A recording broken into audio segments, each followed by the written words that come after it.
Hey everyone, I'm Olivia Sanders. Where do I even begin? I'm 28, killing it in my marketing career, and thought I had my family drama under control.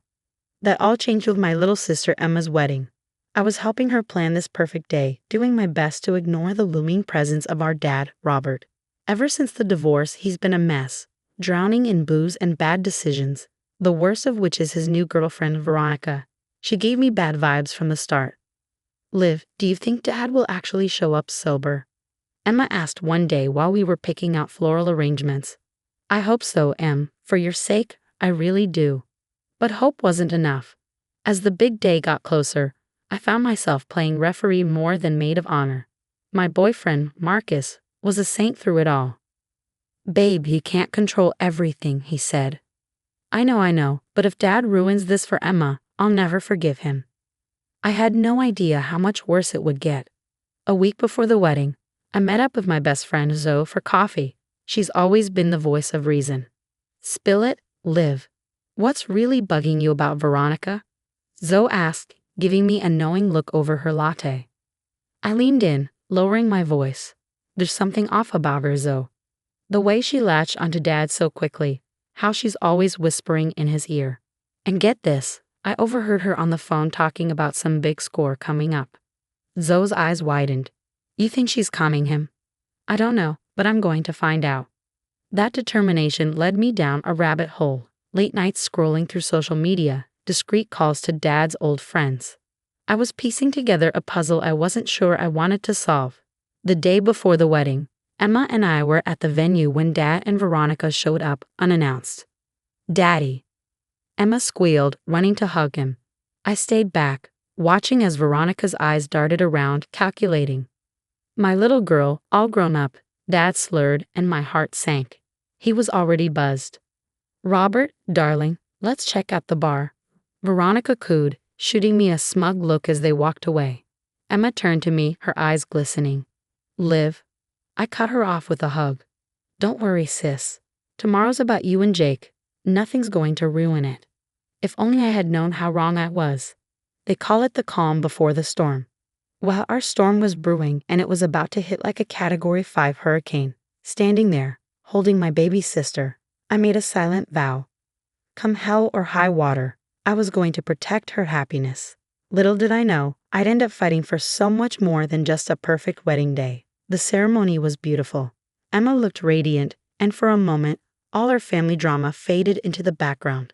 As I stood beside her, watching her exchange vows with Jake, I felt a glimmer of hope. Maybe, just maybe, we could have one perfect day. But that hope shattered the moment we entered the reception. I spotted Dad at the bar, already 3 sheets to the wind, with Veronica clinging to him like a leech. You okay? Marcus whispered, squeezing my hand. I've got to keep it together for Emma, I muttered, forcing a smile. As the night wore on, the tension in the room became unbearable. Dad's laughter grew louder, his movements more erratic. Veronica's eyes were scanning the room, a strange gleam in them that made my skin crawl.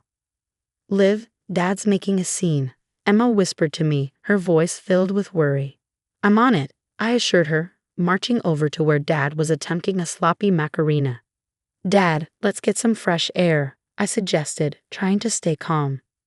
Nonsense. I'm celebrating my baby girl's big day. He slurred, stumbling as he twirled. Veronica materialized at his side, her grip on his arm tight. Leave him alone, he's having fun.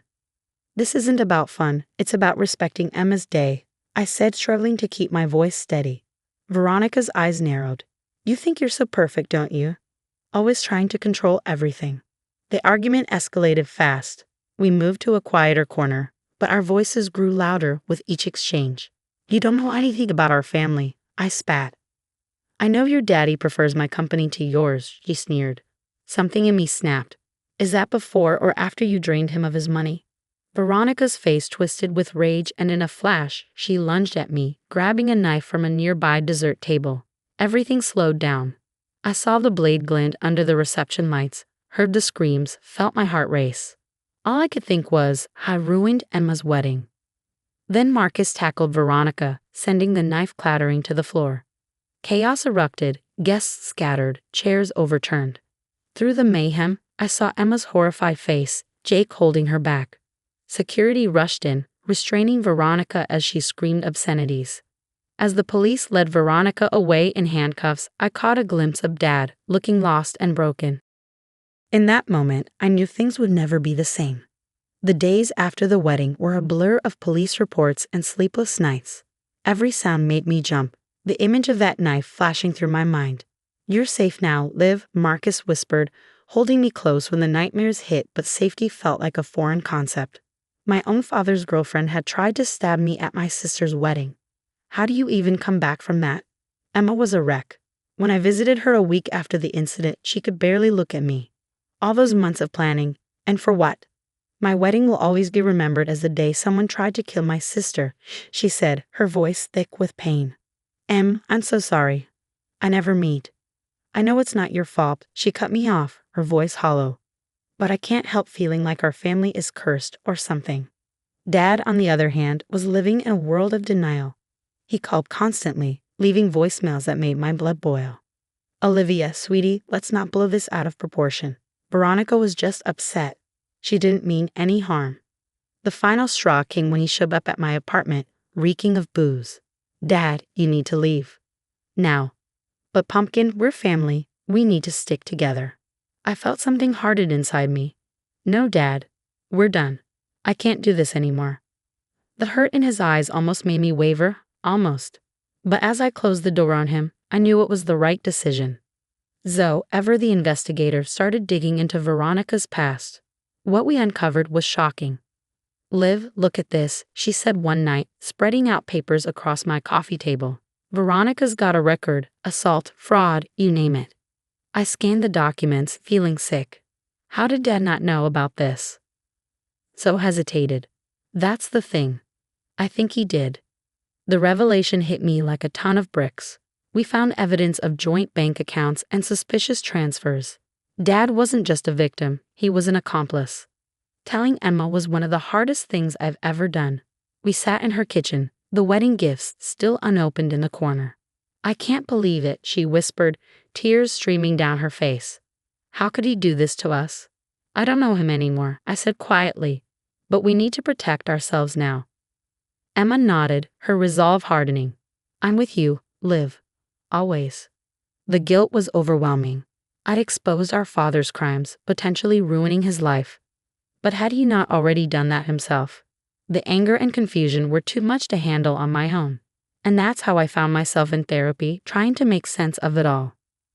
"Olivia, it's okay to feel conflicted," my therapist, Dr. Chen, assured me. "You've been through a traumatic experience and you're grieving the loss of the father you thought you had.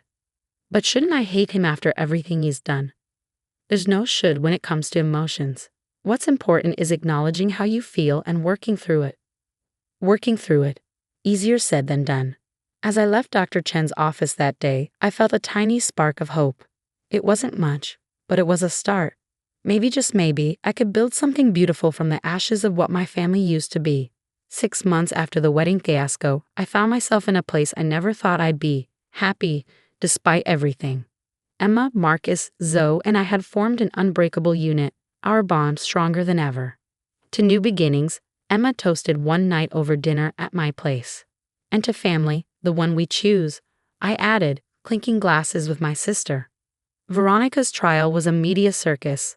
I sat in a courtroom, my stomach in knots, as her true nature was exposed for all to see. Dad sat next to me, looking shell-shocked as evidence of her past crimes came to light. But the real bombshell was yet to drop. Zoe and I had been working tirelessly, gathering evidence of Dad's involvement in Veronica's schemes. "Your Honor, we have documentation proving Robert Sanders' complicity in Miss Blake's fraudulent activities," our lawyer announced in court. As the legal proceedings unfolded, my career was taking off in ways I hadn't expected. One Friday afternoon, my boss called me into his office. "Olivia, we're promoting you to Senior Marketing Director. Your resilience and creativity this past year have been exceptional." I left his office in a daze, immediately calling Marcus. "Babe, that's incredible." "I'm so proud of you," he exclaimed. Amidst the chaos, Emma and Jake decided to renew their vows. This time, it was a small, intimate affair in their backyard. "Second time's the charm," Jake joked, making Emma giggle as they exchanged rings once again. Watching them, I felt a weight lift off my shoulders. We were healing, finally, all of us. The day of Veronica's sentencing arrived. I stood to deliver my victim impact statement, my voice trembling but steady. The scars from that night run deep, but they've made me stronger. I'm here today not as a victim, but as a survivor. As Veronica was led away in handcuffs, I felt a chapter of my life closing. The real celebration came a month later. Emma, Jake, Marcus, Zoe, and I were at my favorite restaurant, toasting my promotion and our collective resilience. To Olivia, Zoe raised her glass, the strongest person I know. To all of us, I corrected, looking around at the faces of the people who'd stood by me through hell and back, for proving that family isn't just blood, it's loyalty and love.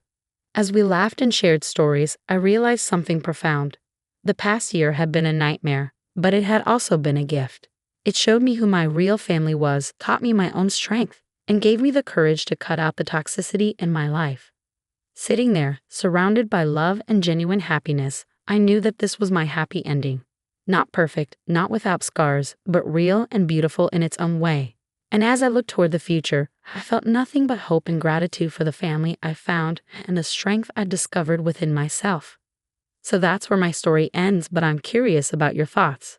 If you were in my shoes, would you have given your father another chance after everything he did? Or would you have maintained those boundaries like I did? It's a tough call, and I'm sure many of us have faced similar dilemmas with toxic family members. Share your experiences in the comments. I'd love to hear how you've handled these situations in your own lives. If this story resonated with you, please hit that like button and consider subscribing for more real-life drama and discussions about navigating complicated family dynamics. Your support means the world to me, and it helps me continue sharing these personal stories. Thanks for watching, and I'll see you in the next video.